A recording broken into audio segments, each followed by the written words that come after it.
วันแห่งความสุขหัวข้อในมื้อนี้แม่นโดยลูกจะไปในสุภาษิตบทที่16ข้อ9ทรงกล่าวว่ามนุษย์วางแผนการแต่พระเจ้ายาห์เวห์ประทานความสำเร็จให้จากปฐมกาลบทที่23นี้มีส่วนเฮ็ดให้ข้าน้อยตัดสินใจถวายตัวไปเรียนพระคัมภีร์โดยเฉพาะคำเว้าของนางเลเบกาที่ว่าโดยลูกจะไปถึงแม้นว่านางบ่ฮู้ว่าอนาคตทางหน้าจะเป็นแนวใดแต่นางก็กล้าก้าวออกไปด้วยความเชื่อเมื่อฮู้ว่านี่เป็นการทรงนำจากพระเจ้า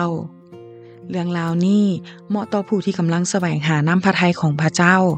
บ่แม่นเฉพาะเรื่องการหาคู่ครองเท่านั้นคริสเตียนจำเป็นต้องแสวงหาน้ำพระทัยของพระเจ้าอยู่เสมออับราฮัมหาคู่ครองให้อีซากโดยสร้างเอลีเอเซชาวดามัสกัสที่เป็นผู้รับใช้อาวุโสในเฮือน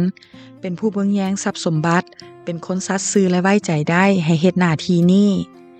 การเอามือวางไว้ก้องกกขาเพื่อแสดงให้เห็นถึงความรับผิดชอบอันศักดิ์สิทธิ์ที่ต้องเฮ็ดอย่างจริงจังและด้วยการทรงนำจากพระเจ้าอับราฮัมฮู้ว่าพระเจ้าเท่านั้นเป็นผู้นำทางให้สำเร็จผลได้คนรับใช้ของอับราฮัมแสวงหาการทรงนำจากพระเจ้าแนวใด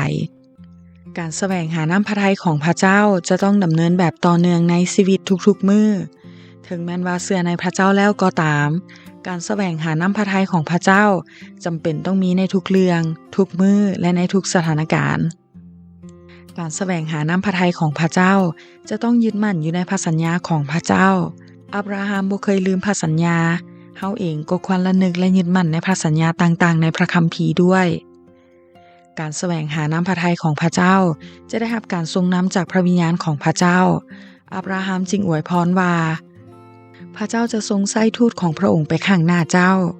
พระวิญญาณบริสุทธิ์สถิตอยู่กับเฮาจะเป็นผู้นำทางและสอนทุกสิ่งให้เฮาฮู้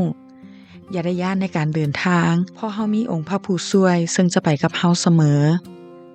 ขอคิดบ่ว่าเฮาจะแสวงหาน้ำพระทัยของพระเจ้าด้วยเรื่องอันใดก็จงทูลขอการทรงนำขอการเปิดเผยแล้วดำเนินไปกับพระวิญญาณบริสุทธิ์เจ้าการทรงนำจากพระเจ้ามักเป็นเรื่องเหนือธรรมชาติและเป็นไปได้พระเจ้าบ่เคยนำพาไปทางผิดพลาดอยู่แล้วขอพระเจ้าอวยพร